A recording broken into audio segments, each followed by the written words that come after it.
पर एक बात ध्यान रखो, भागवत का मंगलाचरण मैंने अभी कहा ऐतिहासिक है। ऐतिहासिक क्यों है? जब भी किसी ग्रंथ में आप प्रवेश करते हैं, देवी पुराण में आप प्रवेश करोगे तो माँ देवी की आराधना है, प्रणाम है। विष्णु पुराण में भगवान विष्णु को प्रणाम किया गया, पर भागवत अकेला एक ऐसा ग्रंथ है जिसमें किसी एक विशेष भगवान का नाम नहीं लिया। कृष्णाम परम धीमहि, रामाम परम, ये सब नहीं लिखा। सत्यम परम धीमहि, जो भगवान सत्य है भागवत उसकी है। व्यास जी जानते थे भविष्य में कहीं कोई धर्म को लेके लड़ाई झगड़ा ना करे, भागवत को लेके कहीं कोई लड़ाई झगड़ा ना करे। अरे भागवत तो कृष्ण भक्तों की, हम क्या करेंगे राम भक्त जा करके? हम शिव भक्त क्यों जाएं भागवत सुनने? वहां तो कृष्ण की कथा सुनाई जाएगी। कोई दूसरा धर्म का सोचे, हम क्यों जाएं? ये तो हिंदुओं की भागवत है। लेकिन व्यास जी ने कहा सत्यम परम धीमहि, जो सत्य को मानता है ये भागवत उसकी है। चाहे वो हिंदू धर्म का हो, चाहे दूसरे धर्म का हो, चाहे किसी संप्रदाय का हो, कोई भी जाति का हो, भागवत सबकी है।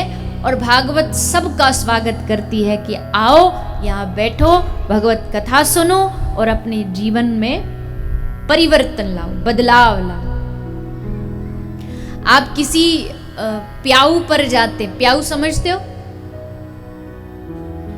प्याऊ क्या होती है? नहीं समझते? जहां गर्मी में जल सेवा लगाई जाती है, ठंडा ठंडा पानी मटका में भर के मुफ्त में फ्री में बांटा जाता है। एक व्यक्ति वहां बैठ जाता है, उसको सेवा दे दी जाती है, सामने 2-3 मटका लेके जो भी राहगीर आता है, यात्री आता है, आकर के वो हाथ करता है और उसको जल पिला दिया जाता है। आपके यहाँ उसको जो भी बोलते हो। तो जब वहां उस प्याऊ पर कोई व्यक्ति जाता है तो वहां उससे उसकी जाति नहीं पूछी जाती कि तू कौन सी जाति का है, तू कौन से भगवान को मानने वाला है, ये सब नहीं पूछा जाता। बस वो प्यासा है ये सोच के पानी पिला दिया जाता है। वैसे ही भागवत में आप आके बैठो, भागवत ना आपसे आपका नाम पूछेगी, ना परिचय, न जाति, न धर्म, न संप्रदाय। केवल प्यासा हो जो भगवान को पाना चाहता हो वो कथा में आकर के बैठे। कथा सबके लिए बराबर बांटी जाती है। कथा में कोई भेदभाव नहीं होता। ये सब वीआईपी सीट और वीआईपी कोटा ये तो सब अब चल गया है थोड़ा थोड़ा। जैसे जैसे व्यवस्थाएं बढ़ने लगी, लोग बढ़ने लगे, तो वीआईपी पास बन गए कि जिनको आगे बैठना है तो वो वीआईपी पास रहो। पहले ये सब कहाँ होता था? पहले तो वो था पहले आओ पहले पाओ। जो पहले आ गया सो आगे बैठ गया और जो बाद में आया वो पीछे बैठ गया। और आजकल तो आएंगे कथा के सबसे बाद में, सीट चाहिए उनको सबसे पहली। और वैसे शांति से नहीं आएंगे, आएंगे भी आगे तो एकदम हाय हेलो करते आएंगे सबसे। जो 2-4 एक आध कथा ध्यान से सुन रहा उसका ध्यान भी भटका के अपनी ओर कर लेते हैं। कल सुनी थी ना आपने कथा हनुमान जी की, जहां जगह मिल जाए बैठ जाओ। जैसा स्थान, सच्चा श्रोता कौन है? देखो तीन कैटेगरी होती है श्रोताओं की।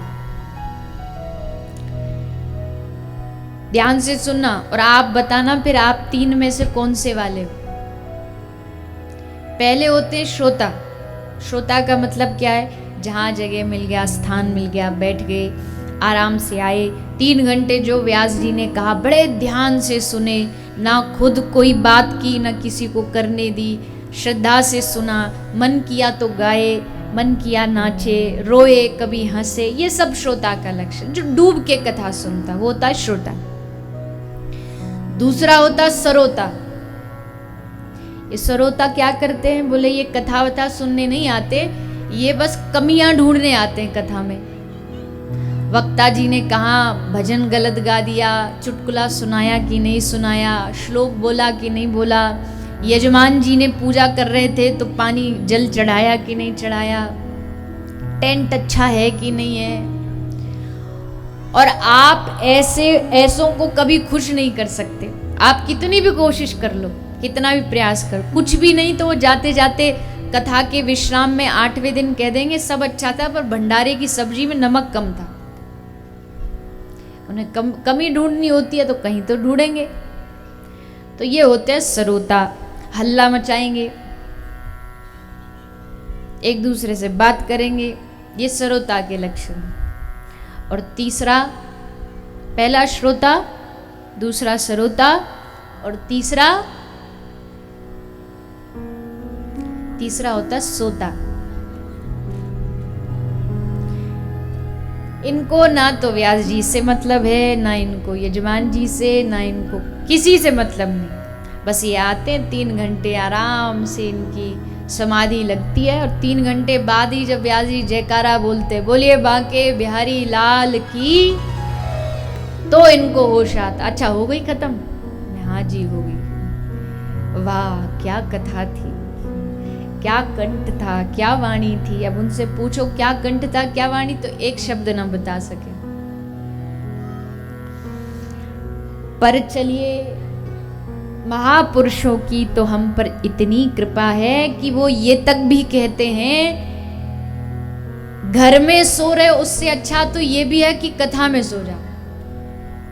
मतलब इसका मतलब ये नहीं कि परमिशन मिल गई है अब कल से कि हाँ अब तो कह दिया व्यासपीठ। मतलब ये है कि कथा में घर में सो रहे हो तो क्या होगा, घर वाले सोचेंगे अरे हारा थका, लो एक कंबल और डाल के आपको सुला देंगे, सो जाओ।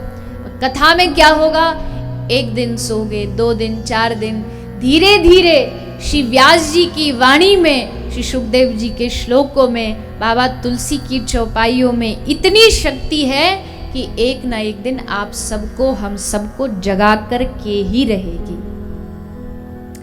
जागना पड़ेगा, ये कथा जगाने का काम करती है।